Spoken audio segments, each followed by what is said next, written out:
Gangasagar coastal থানা ও সুন্দরবন জেলা পুলিশের যৌথ উদ্যোগে গঙ্গাসাগর থেকে উদ্ধার হলো একাধিক চুরি হয়ে যাওয়া বাইক। পুলিশ সূত্রে জানা যায়, গত 5ই জানুয়ারি ফ্রেজারগঞ্জ কোস্টাল থানার জেটি ঘাটে একটি ইভেন্টের আয়োজন করা হয়। সেই ইভেন্ট থেকে পরপর 3টি বাইক চুরি হয়ে যায়। পরে চুরি হয়ে যাওয়া বাইকের মালিকরা থানায় লিখিত অভিযোগ দায়ের করেন।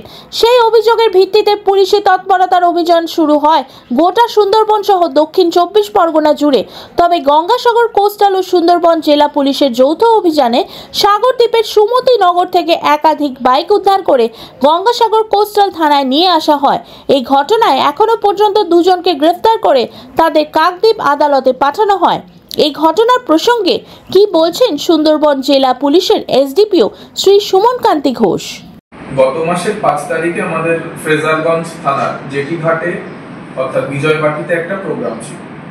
সেখানে কিছু টলিউডের অ্যাক্টর অ্যাক্ট্রেসরা আসেন। তো এই দিন আমাদের 3টে বাইক চুরি যায়।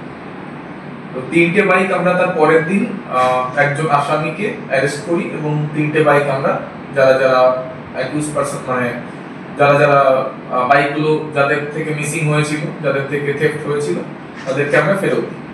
এই ঘটনা থেকে আমাদের বাইক রিকভারি সূত্রপাত হয়। তো আমরা আমাদের নিজেদের যে সমস্ত সোর্স ছিল তাদেরকে এনগেজ করে জানতে পারি যে সিমিলার ঘটনা সেদিন আবার রাত্রে আরেক জায়গাতে ঘটেছিল, সেটা নামখানা থানা। তো নামখানার বাইকটা আমরা উদ্ধার করি।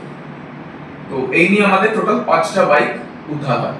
পরবর্তীকালে এই ঘটনা আমরা যখন এটাকে ফলো আপ করতে থাকলাম, তখন আমরা রিসেন্টলি একটা কমপ্লেন্ট 21/2/2025 তারিখে পেয়েছিলাম আমাদের গঙ্গাসাগর কোস্টাল থানা।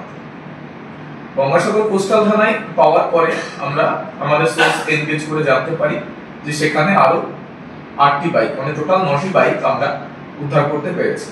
তো এই ক্ষেত্রে আমার 3জন ওসির নিজেদের মধ্যে যে একটা সুন্দর কোলাবোরেশন এবং তার ফলে এবং আমাদের আয়োগের যে অ্যাক্টিভনেস, তার জন্য আমরা এই একটা বিরাট সাফল্য পেয়েছি। তো টোটাল 1 মাসের মধ্যে আমরা 14টা বাইক উদ্ধার করেছি এবং আরো কিছু আমরা আশা করছি যে ভবিষ্যতে উদ্ধার করতে পারবো। যে গ্যাংটা আছে সেটা ক্রমশ প্রকাশ্য, বিকজ এটা তো ইনভেস্টিগেশন